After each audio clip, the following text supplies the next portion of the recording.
어서 오십시오. 오만정입니다. 예, 반갑습니다. 저 뒤가 우리 보도국입니다. 그러니까. 근데 여기 YT는 여긴 처음 들어가보네. 이제 출연하실 때는 4층만 가시죠. 그러니까. 그러죠. 여기는 이제 보도국. 그 대학 때 그 역도 주셨는데 요즘도 역계 가끔 드세요? 어깨가 안 좋아서 대신 이제 푸시업. 그러면 그러면 뭐 푸시업은 뭐 그냥 한 100개씩 한 몇 번 정도 이렇게. 하루에요? 아니 한 번에. 오. 아니 한 번에 100개 정도 해야 그래도 옛날 역도부장 출신이라는 게 한창 거짓말이. 때 몇 킬로 드셨어요? 한창 때 벤치프레스 뭐 한 150 정도씩 들었다고 분명했었지. 국회의원 처음 됐을 때 벤치 저 의원 체육관에 가고 120 정도 되니까 도대체 누가 와서 이런 거 드냐 다 그런 소리 많이 그렇게 들었지. 누가 놓고 맞춰놓고 가니까. 다 그거 빼라고 지금도 그 레그 프레스 음. 각 운동화에서 그게 한 200 몇십 킬로 정도 갖고 해놓으면 우리 김도읍 의원이 아 형님 그거 좀 빼놓고 하시오 맨날 그러죠. 요즘 여의도에서 누구를 확 들어올리고 싶은 사람 있어요? 아 없어요. 다뭐 정치하는 동료들인데. 얼마 전에 이상민 의원 오셔가지고 절친이었던 의원님이 너무 변했다고. 변하면 이재명 자기가 변하고서 나한테 변했다. 이재명 대표 앞에서 풀처럼 누워버렸다고 하던데. 아유 제가 이재명 대표한테 제일 쓴소리 많이 합니다. 아. 얼마 전에 저 문자 파동 있었잖아요. 제가 네. 텔레 문자 파동에서 보세요. 제가 이재명이 대표가 그래도 아끼는 그 우리 현모 변호사에 대해서 엄중하게 해야 된다고 그런 얘기를 그것도 제가 하는 사람 아니에요. 그래서. 자, 오만정 총선 이슈와 주요 현안을 5분 만에 정리하는 시간입니다. 자, 5분짜리 모래시계를 세팅하도록 하겠습니다. 네. 5분 시작하겠습니다. 자, 사전에 말씀하셨죠. 무슨 그 얘기? 텔레그램 얘기요. 네. 자, 이재명 대표와 나눈 대화가 담긴 텔레그램 의도적으로 공개하셨나요? 아 저는 뭐 그렇게 그런 의도를 갖고 정치를 본 적이 없습니다. 근데 그 안에 정도를 있을 가고, 때면은 네. 공개된 거 다 아시잖아요.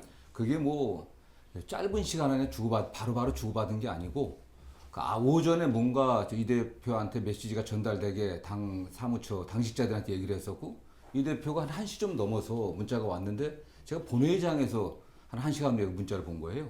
그래가 본회의장과 조용해서 짧게 가능한 밖에 나가서 해야 되는데 또 표결도 있고 하니까 짧은 단문을 보냈는데 또 이 대표가 한 30분 내에 그걸 또 본 거야. 그래서 또 저도 그 보낸 걸 또 한 20분 내에 보고 그때 마지막에 이제 볼 때 지켰던 거죠. 아, 그 시간차가 있군요. 그러니까 한 2시간 넘게 이상 걸린 거였죠. 근데 그게. 대표님은 존댓말 하시고 의원님은 깍듯하게 존댓말 안 하신 것 같은데. 아니 그럼 우리 이 반장도 나한테 존댓말 하잖아요. 제가 나이 좀 더 먹어서 똑같은 거지 뭐. 그러면 사석에서 뭐라고 그러세요? 사석은 형이라고 그러지 뭐. 우리가 87년에 네. 사법연수원에서 처음 만났는데 제가 이 대표보다 2살 더 많으니까 그때 뭐 사법연수생들 대학 졸업자들 다 왔으니까 다 형 동생하고 지냈죠. 한 살 차이만 또 학번 하나만 더 높아도 그러니까 그때부터 거의 뭐 한 37년 정도 거의 돼가지고 그러니까 뭐 그런 관계였죠. 그게. 근데 평소에 보면은 언론에 정성호는 이재명의 좌장, 친명계의 좌장, 그리고 텔레그램 공개 이후에는 어느 언론에서는 상황 이렇게까지 얘기하는데 뭐 최순실이라는 소리도 들었습니다. 제가. 비선 아니냐 뭐 이런 얘기도 있었는데 정치인 정성호는 이재명 대표와 어떤 관계입니까? 그냥 우리는 뭐 정치적 동지, 그냥 뭐 친구 같은 형, 뭐 그런 사이죠. 저는 뭐 옛날에 7년 전에 만났을 때나 지금이나 이재명 대표에 대한 신뢰는 똑같고 또 이재명 대표가 좀 잘 되기를 바라는 그런 마음에서 어떻게 보면 약간 형 같은 그런 또 애정이 있습니다. 그리고 같이 국회의원을 하고 있으니까 어떤 현안들이 발생했을 때 이재명 대표가 그래도 제가 사선 의원이니까 물어볼 수 있는 뭐 그런 뭐 정치적 동지 뭐 그렇게 봐야겠죠. 네. 가장 최근에 하신 쓴소리는 뭐예요? 성남에서 출마하려고 하는 우리 현모 변호사 관련해 갖고 이런 것들은 빨리 조치하는 게 좋겠다. 그래서 그런 면에서 좀 엄정하게 해야 된다고 하는 그런 얘기가 최근에 가장 쓴소리였고 저는 뭐 평상시에 늘 이재명 대표에게 큰 정치를 하려고 하면 본인이 좀 내려놓는 정치를 해야 된다. 그리고 결단할 때 결단해야 된다. 이런 얘기를 자주 합니다. 인간적 관계도 그렇고 정치적 관계도 그렇고 친하시니까 이재명 대표가 장점이 물론 많이 있겠지만 어떻게 보면 인간적인 아니면 정치인으로서 이거 좀 부족하다 뭐가 있을까요? 정말 마음이 따뜻한 사람이거든요. 그리고 가난하고 힘들고 어려운 사람들에 대한 그런 연민과 진정성 있는 공감이 있는 그런 분인데 굉장히 힘들고 어려운 가난한 삶을 살았는데 그러다 보니까 중학교도 못 가고 고등학교도 못 가고 소년공이 됐었거든요. 그러니까 그 중고등학교 때, 중학교 다녔을 때 각 지역에서 여러 학교에서 온 초등학교에서 온 친구들과 만나서 사회화되고 고등학교 가서는 또 여러 중학교에서 온 친구들과 만나면서 사회화가 되는 그런 학습들을 하고 대학 들어와서 전국 각지에서 온 친구들과 만나면서 사람을 어떻게 만나야 되는지 그런 거 배우지 않습니까? 그런데 그런 과정이 좀 부족했었죠. 정말 본인이 마음이 따뜻하고 상대방에 대한 그런 공감과 애정을 갖고 있는데 잘 표현이 좀 부족해요. 아, 표현이. 네, 표현이. 아, 그래서 우리가 사랑한다고 할 때 사랑한다고 그래야 되는데 그런 얘기를 잘 못하시죠. 그러나 저는 이재명 대표의 그 마음을 알아요. 이렇게 보면은 정말 이렇게 얘기할 때 보면 아, 저 사람을 신뢰하구나 믿구나. 근데 그러면 야, 내가 널 믿어 사랑해 아니 함께하자 뭐 이동지 이렇게 하시는 게 좀 부족하시죠. 그 대중들하고 접촉할 때는 어쨌든 뭐 대중들과 전체 대중들 많은 대중들과 소통할 때는 굉장히 자연스러워 잘해요. 그러나 그 작은 그룹의 어떤 다른 분들하고 소통할 때 좀 제가 조금 전에 말씀드린 그런 어떤 본인의 진정성 있는 게 나타나긴 하는데 그런 관계들을 계속 만들어가고 그리고 정치적 동지로 만드는 그런 게 좀 부족하지 않나 그런 느낌을 갖고 있습니다. 그 실제로 뭐 가벼운 분은 아니시고 정말 말 한마디 한마디 할 때 워낙 머리가 좋으니까 신중하죠 사실은요. 절제된 언어를 쓰고. 5분 끝났습니다. 네, 5분이 끝났지만 질문은 이어지겠습니다. 이제 예비 후보들 등록도 이루어지고 있고요. 네. 이제 총선을 앞둘수록 그 친명팔이를 많이 하는 사람들이 있어요. 지금 현재 민주당 의원 중에 친명이라고 의원님이 볼 수 있는 사람이 몇 명 정도 될까요? 저는 뭐 친명이 아니라고 하는 의원들이 있나요 민주당에? 지금 민주당의 당 대표로서 당원들의 가장 많은 지지를 받고 있는 분이 이재명 당 대표인데 우리가 지금 경선도 해야 되고 또 본선에 나가야 되는데 가장 지지를 많이 받는 정치인은 이재명 당 대표와 가깝다고 얘기를 하지 그렇지 않다고 얘기하는 의원은 저는 한 명도 없다고 생각합니다. 저는 그런 면에서 당내에서 친명 비명 구분하는 건 아무 의미 없다고 생각해요. 그 다음에 친명팔이를 한다고 얘기하는데 과거 여야 모든 정치인들을 그랬어요. 인기 있는 정치인들을 다 가깝다. 그 특수한 관계다. 지원을 받고 있다. 이런 거는 뭐 선거 때마다 나타났던 거 아니겠어요? 박근혜 대통령 같은 경우는 탄핵 전까지 모든 지금 여당의 후보들이 다 박근혜 팔이했습니다. 안 한 적이 없었어요. 다 그런 친박 그런 논쟁이 많이 벌어졌지 않습니까? 과거에 노무현 대통령도 마찬가지죠. 노무현 대통령 되신 이후에는 2004년도 제가 처음 국회의원 될 때 다 노무현 대통령 관계를 얘기했습니다. 그 외에도 마찬가지고요. 지금도 다 친노다 그러고 문재인 대통령 관계 우리 당에 또 대통령이셨으니까 또 친문이다. 문재인 대통령 관계 그 당시 청와대 같이 근무했다. 다 했던 거거든요. 그 이제는 뭐 이명박 대통령 또 이회창 후보 다 마찬가지였습니다. 그래서 그거는 지금 새로운 현상이 아니고 지금 뭐 여당도 마찬가지 아니에요?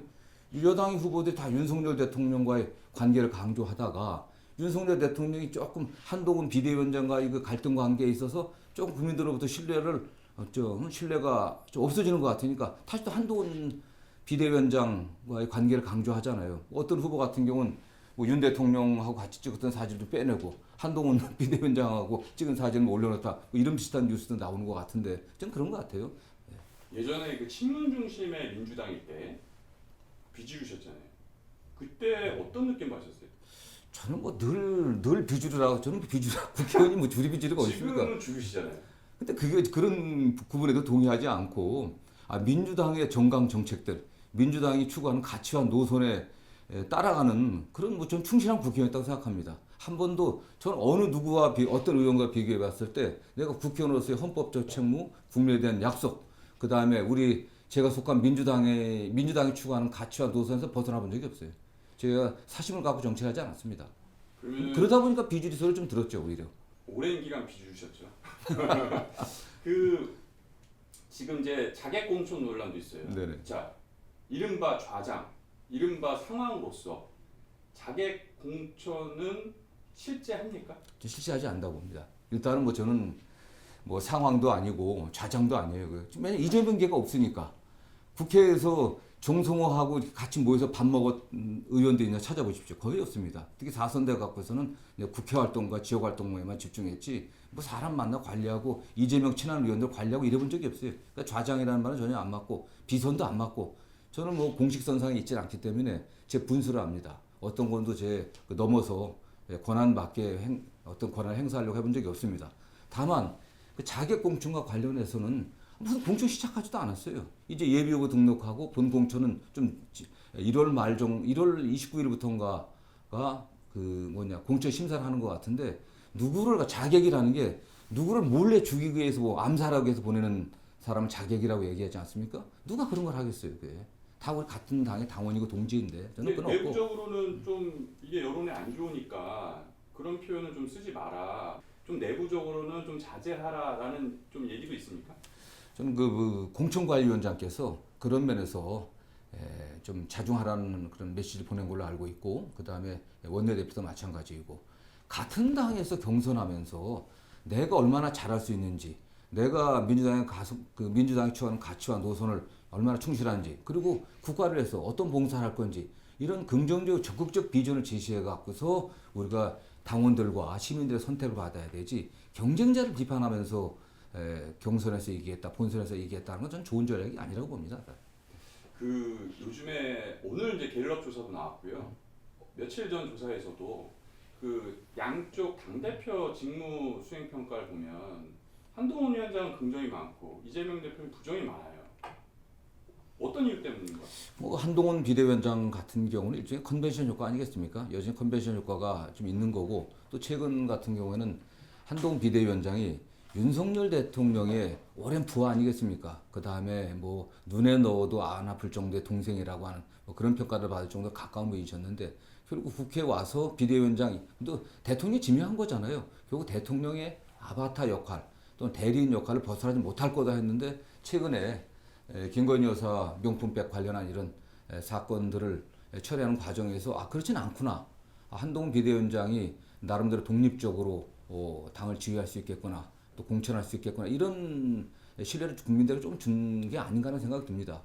이재명 당대표가 지지율이 높아가지 않는 것은 역시 오랜 지금 저는 윤석열 대통령께서 윤석열 정권이 들어선 이후 지금까지 한 거 기억나는 건 이재명 당대표 사법 처리하겠다라고 한 거에는 드러난 게 없습니다. 성과가 하나도 없어요. 지난해 경제 성장률이 그야말로 비상시기도 아닌데도 1.4%입니다. 전 세계 OECD 국가 최하위예요. 아무것도 한 게 없거든 사실은. 이런 상황에서 야당 대표 사법 처리에만 집중했기 때문에 이재명 대표가 거기에 대응하라고 실력 발휘할 수가 없었습니다. 본인이 갖고 있는 실력들, 과감한 추진력들, 결단력들 이걸 발휘할 시간이 없었기 때문에 좀 그랬는데, 이제는 사법 인수께서 조금 벗어났으니까 이제는 좀 더 공천 과정에서 엄정하게 중립을 지키면서 혁신적 공천을 하는 좀 뒷받침을 하고, 저는 그다음에 최근 정책 행보가 좀 많이 있지 않습니까? 과감한 민생 정책들을 국민에게 제시하면서 좀 신뢰를 더 회복하지 않겠나 하는 생각을 합니다. 선거 앞두고는 이제 분위기인데 네. 민주당은 좀 분위기가 좀 가라앉은 분위기예요. 바깥에서 이렇게 볼 때 왜 그렇다고 보세요? 모르겠습니다. 민주당이 저는 그게 가라앉아 있다고 보지는 않는데, 다만 좀 약간 억울한 게 대통령 선거에서 패배한 정당이 그때부터 지금까지 기본적인 지지율을 유지하고 있거든요. 지금 30에서 한 35% 정도, 모르겠습니다. 어느 정도 상당 정도 어쨌든 여당에 크게 뒤지지 않는, 때로는 또 앞서는 그 정도 지지율을 유지하고 있는 건 저는 상당히 이재명 당대표 역할이 크다고 생각합니다. 일각에서는 대통령에 대한 부정평가가 굉장히 높은데 그걸 민주당은 다 흡수하지 못하냐고 얘기하는데, 대건 별개입니다. 사실은 그건 별개이기 때문에. 왜 별개죠? 실제로 여당 같은 경우도요, 과거의 선거 통계를 보면은 대통령 지지율과 정당 지지율은 따로 놉니다. 대통령 지지율이 낮아도 또는 당 지도자의 지지율이 낮아도 이기는 경우도 있고, 그 다음에 대통령 지지율이 높아도 당 지지율이 선거에 지는 경우도 있고, 그때 꼭 상관관계 일치하지 않았거든요. 대부분이. 어쨌든 이거는 그냥 그렇기 때문에 지금 윤석열 대통령에 대한 부정평가가 높다고 해서 그게 바로 야당의 지지율로 오는 건 아니거든요. 야당은 어쨌든 이번 선거가 저는 늘 총선이 대통령에 대한 정권 심판론이다. 이게 꼭 일치하지 않습니다. 그러나 워낙 취임 첫 해, 두째 해를 못했기 때문에 국민들이 그거에 대한 평가가 있지 않을까라는 생각을 합니다. 이재명 대표에 대한 지지와 관계없이 윤석열 정권에 대한 심판의 분위기가 상당히 높을 거라고 생각하고 있고요. 그런 면에서 조금 전에 말씀드린 것처럼 좀 혁신적 공천, 어떤 여당보다 나은 그런 공천과 또는 민생 정책을 제시를 통해 갖고 당의 지지율이 좀 높아가면은 승리할 수도 있다라는 생각을 합니다. 반사이익을 솔직히 기대하시죠? 저는 기대해서 안 된다고 계속 주장을 하고 있습니다. 그래서 당에 처음에 한동훈 비대위원장 추천됐을 때 뭐 일각에서는 한나땡 한동훈 비대위원장이 나오면 땡이다 좋다라고 했지만 그거 가장 경계해야 된다고 얘기를 했습니다. 제 추측이 맞았던 것 같아요. 여당 많은 갖고 있는 다른 수단도 많고 또 대통령과 그 비대위원장이 지금 갈등 관계에 있는 것 같지만 목표가 같기 때문에 결국 어떤 형태든지 타협을 해갖고 나갈 겁니다. 그죠? 그러면 대통령 지지율과 여당 지지율이 지금도 훨씬 높아도 선거엔 자신이 있다. 뭐 자신 있다보다도 우리가 최선을 다하면은 저는 충분히 가능성이 있다고 보고 있고요. 대통령 지지율이 높아질 가능성은 별로 없어 보입니다. 뭐 때문에 그렇게 보시죠? 어쨌든 뭐 아무런 성과가 없기 때문에 그리고 결국에는 대통령 배우자인 그 김건희 여사 명품백이라든가 도이치모터스 사건 관련해 갖고 전 대통령이 확실하게 결단을 못 내릴 거라고 보고 있습니다. 어쨌든 이 대통령과 한 비대위원장 사이 갈등 이 국면에서 가장 분명했던 것은 지금 여당이나 대통령에게 가장 강한 영향을 미치는 분은 김건희 여사다라는 게 드러났거든요. 그래서 뭐 저는 그 계기가 결국 명품백인데 마리 앙뚜아네트에 대한 비교보다도 그 표현입니다. 마리 앙뚜아네트의 사치와 난잡한 사생활이라는 표현을 했거든요. 굉장히 저는 영리를 건드린 게 아닌가 생각을 하는데 어쨌든 거기에 관련해서 대통령께서 뭐 단순히 본인이 해명하는 거에서 그쳐서도 안 되고 사과한다고 해서도 그치지 않을 거라고 보고 있습니다. 그럼 명백하게 그 부분에 관해서 수사도 있어야 될 것이고 또 특검법도 좀 사실은 재의결할 때 수용돼야만 그 문제가 해결된다고 보고 있거든요. 그러면 자 철저하게 민주당 입장에서 볼 때 김건희 여사 리스크를 대통령이나 여당 그리고 여사 본인이 어떻게 대응할 때 민주당이 뒤통수 맞았다 이렇게 생각할 수 있을까요? 가장 확실한 건 특검 수용이죠. 어쨌든 거부권 행사했으니까 국회 재의결해서 여당에서 그걸 좋다 떳떳하니까 특검 임명해갖고 한번 밝혀보자 이 문제이고 그 다음에 명품백 관련해서는 지금 여당이나 대통령실에서는 배우자가 피해자다. 그 몰카 또는 함정 취재의 피해자라고 얘기를 하니까 과연 그런지 수사해보면 될 거 아니겠습니까 사실. 근데 수사에 들어가면은 계속 그 뉴스를 도배하게 되면은 여당이 지금 뭐 그거 갖고 다 도배할 수 있겠습니까? 선거에 들어가게 되는데 실제로 공천에 들어가게 되면 또 그 문제는 그 문제인 거고 또 공천에서 얼마나 여당이나 야당이 혁신 공천을 할 것인지 그런 혁신 공천 경쟁이 벌어질 것이 그게 다는 아닐 거라고 봐요. 다 뭐 실제로 뭐 지금 대한민국의 경찰이나 검찰의 수사권은 지금 뭐 윤석열 대통령이 완전히 장악하고 있다고 보지 않겠습니까? 저는 그 수사 시작한다고 하더라도 경찰 수사 안 할 거라고 봅니다, 사실. 그 지난번에 이재명 대표가 이제 피습을 당했는데 옆에서 가장 가까운 거리에서 이렇게 보실 때 피습 전과 피습 이후 대표의 모습이 달라졌네요. 뭐 직접 뵀을 때는 전체적으로 어쨌든 뭐 피습한 그 상처나 이런 것도 회복이 되는 것 같은데 기력이 좀 떨어지신 것 같아요. 체력이 좀 떨어진 게 아닌가 이런 걱정이 좀 많이 듭니다. 뭐 지략이나 아니면은 뭐 이렇게 정책적인 소화 능력이나 뭐 이런 건 아니고 그런 면은 특별한 문제는 없어 보여요. 워낙 뭐 정신력이 강한 사람이고 의지가 강하죠. 제가 한 2시간 정도 따로 이렇게 뵙고서 이러저런 얘기를 나눴는데 또 위로도 해드리고 힘내라고 했는데 참 뭐 세상 힘들다 참 이게 이게 세상이 이렇게 정치가 양극화됐고 국민들 분열되냐 뭐 이런 걱정하는 말씀은 좀 기억납니다. 네. 최근에 이해찬 전 대표의 등장이 눈에 띄입니다. 네. 여러 의원님들도 만난 걸로 알고 있고 네. 대표님도 공개로 만났습니다. 이해찬 전 대표가 총선 전에 어느 정도까지 역할을 하실 걸로 보십니까? 저는 뭐 특별한 역할은 늘 없다고 보고 있습니다. 뭐 전직 당 대표이시고 또 총리까지 여기만 우리 당의 최고 원로 아니겠습니까? 뭐 그분이 이렇게 직접적으로 뭐 공천에 관여하거나 이런 건 없고요. 다만 원론적인 말씀들 그런 정도의 조언을 하지 않겠나는 생각합니다. 근데 본인이 직접 역할 하겠다라고 적극적인 표현을 하셨거든요. 뭐 근데 실질적으로 지금 뭐 공천은 임혁백 공천관리위원장이 주도하고 하는데 임혁백 공천관리위원장이 이렇게 뭐 호락호락한 분이 아니십니다. 경륜도 깊으시고 우리 한국진보정치학교에서 거의 뭐 최태도라고 하시는 분 아니겠습니까? 최장집 교수님 그다음 바로 그 밑에 임혁백 교수님 계신데 임 교수님 같은 경우는 뭐 김대중 정부에도 자문행을 했었고 노무현 정부 때도 했었고 굉장히 경륜과 어쨌든 그 뭐랄까 지혜가 깊으신 분이거든요. 그리고 이게 잘 좌우되는 건 아닙니다. 분명한 원칙을 갖고 할 거기 때문에 뭐 다른 분들이 뭐 거기에 관여해 갖고 이래라 저래라 하고 공천 과정을 왜곡시킬 가능성은 없다라고 저는 단언할 수 있습니다. 알겠습니다. 여기까지입니다. 말씀 잘 들었습니다. 어떠셨어요? 심각한데 그냥